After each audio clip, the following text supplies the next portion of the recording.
Pick up this figure and more from Dan's Dinosaur. Link is in the description of this video. And remember, if you order anything from Dan's Dinosaur, just tell him Dino Scream sent you on your order. Helps out the channel a great deal, and it's very much appreciated.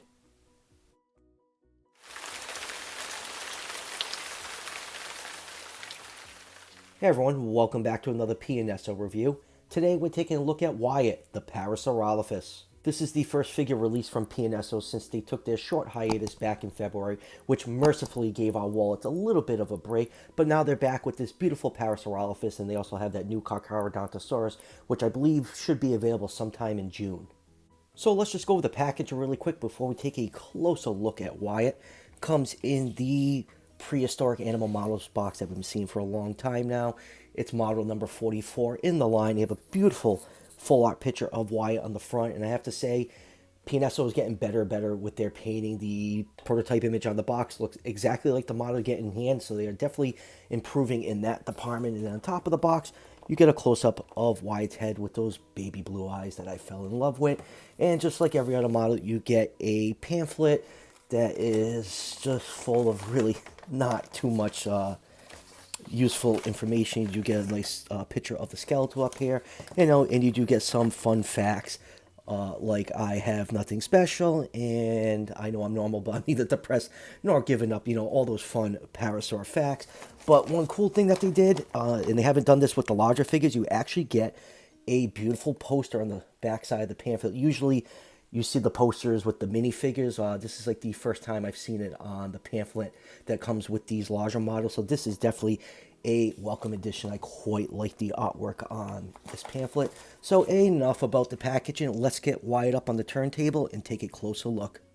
Let's start with a nice 360-degree view of Wyatt. I have to say, PNSO absolutely knocked out of the park with this figure. This is a beautiful Hadrosaur. It's one of the nicest Hadrosaur figures in my collection. Parasaurolophus is a pretty popular dinosaur species. Almost every company has Parasaurolophus in their lineup, but this PNSO one right here, I believe, is the quintessential Parasaurolophus figure. Just love everything about it. It just has a big, hefty, bulky body. Love the coloration on it. The main body is different shades of brown. You have these beautiful white stripes along the back and tail. And I just love the color of the crest. It starts out orange and slowly transitions to yellow.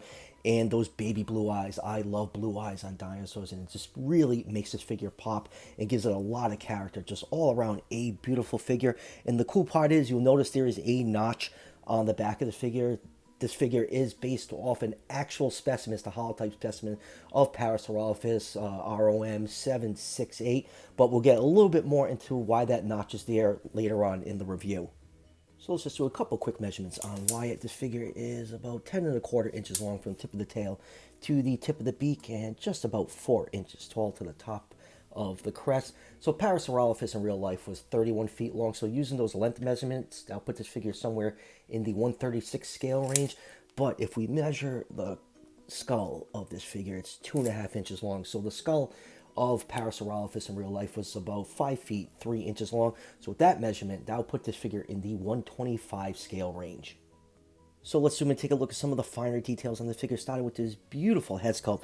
Absolutely love how the head came out on this figure. Those baby blue eyes right there, just so striking. Just makes this figure really pop on your shelf. The whole crest area is sculpted really smooth to give it that keratin sheath look. And then right around the nostril area, you can see some exposed scale and skin. The nostrils are beautifully sculpted in. And then turn the figure to the side. You can see the mouth is sculpted in right there. And just turn it over. You can see the bottom beak is also sculpted in really nice. You get some really nice fine scale detail and texturing all over the head right here. And then going down to the neck, you get some beautiful folds and wrinkles with all that real fine scale detail. I know sometimes people complain that the scales on their figures are a little bit too oversized, but I think PNSO absolutely nailed the scale size on here. There's a lot of detail, but they are really small and fine, and they have a really nice texture to them. You even got some rows of osteoderms peppered in all over this figure. And then going down to the back, here's the notch right here. So this notch is a known pathology on the holotype specimen of Parasaurolophus walkeri. That's the species that this figure is based off of. When this Dinosaur was first discovered, paleontologists had all sorts of theory of why this notch was here. Some thought that the crest would lock into this little notch to help support it, maybe use it to, crash through brush, but now it is known that is a pathology. These vertebrae right here were broken, and the theory for the cause of this was that a tree fell on this animal during a storm, which it survived because the bones did show signs of healing. So it's really cool of PNSO to actually sculpt this figure off a known specimen, and I just love the inclusion of the pathology. Always adds a little bit more character to your model. And the cool part is you notice, the row of large spikes on the back right here that go all the way down to the tip of the tail. They are actually decked out with a light blue paint. Right where the break is, those scales are gone, so it kind of shows that, whoever caused this damage probably damaged those scales too. So that's a really cool touch by them also. And now going down to the front limbs. The front limbs are beautifully sculpted. You got some nice muscle definition in the arm right here. And then going down to the front feet, you can see they actually sculpted that large hoof. That came to light when the Dakota specimen, I think it was found either last year or early the year before. So it's cool that PNSO is incorporating this new information about hadrosaurs. You can see the feet are kind of decked out in this really, really dark brown paint to give it the impression that the animal is walking through mud.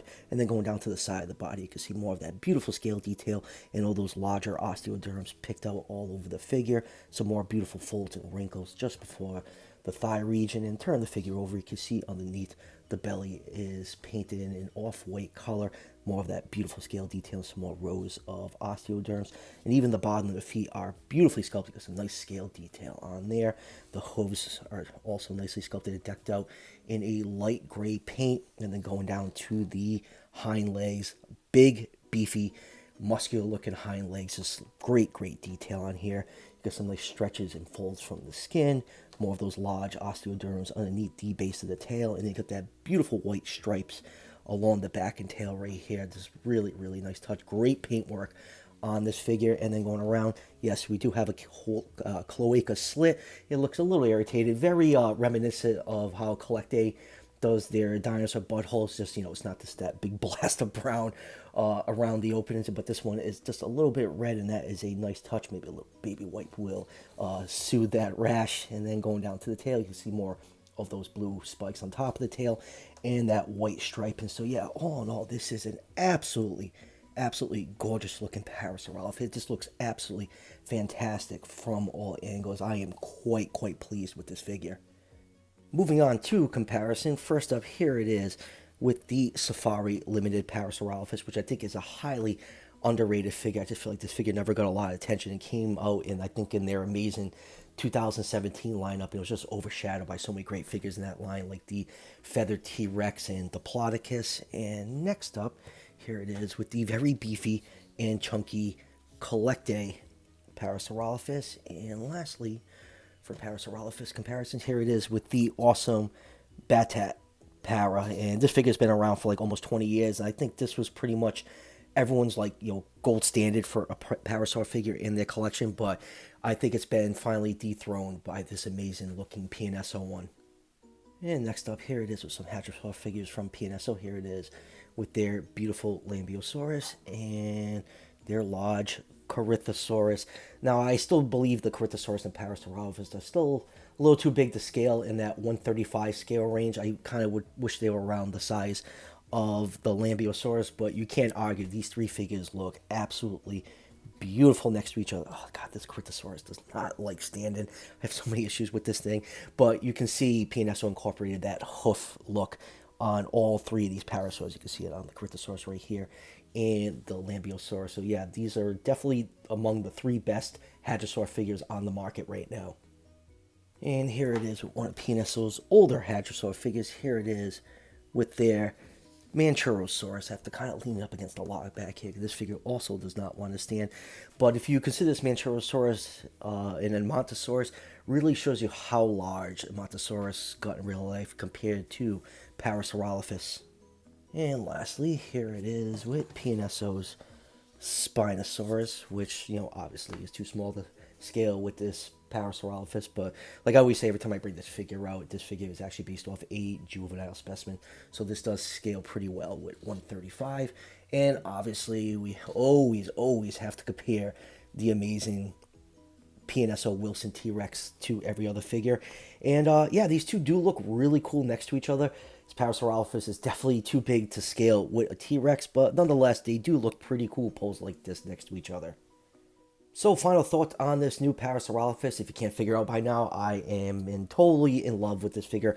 Love everything about it. It's just a big, beefy, bulky Hadrosaur. Just love the paintwork on there. It pretty much matches the prototype images on the packaging, which is a great improvement for PNSO, and just the sculpting and just everything about this thing I love, especially those baby blue eyes and the inclusion of the hoof on the front limbs. You know, PNSO is always up to date with the newest paleontological discoveries, so it's always nice to see when they're incorporating this stuff pretty quickly into their sculpts. Like I said at the very beginning of the review, I got this figure from Dan's Dinosaur. It retails for about $40, and this figure is definitely worth the price. I have not been able to put this baby down since I got it in last week. And if you want to pick up this figure for yourself, link to Dan's Dinosaur is in the description of this video. So that will do it for the review. The next figure I'm expecting from PNSO is the new Carcharodontosaurus, which should be available sometime in June. And it's kind of weird that we're not getting, weekly reveals from PNSO. Kind of got used to that, but my wallet is thanking them for slowing down a bit. But I'm sure probably very soon in the future we'll get more reveals. I know they have some cool stuff planned, like a Torvosaurus, Allosaurus, and a Stegosaurus, and I'm very, very much looking forward to those. So, as always, if you're enjoying the content on this channel, show your support by hitting that subscription button just below the video. Each subscription helps out the channel tremendously, and it's greatly appreciated. And I'll see you guys for the next one.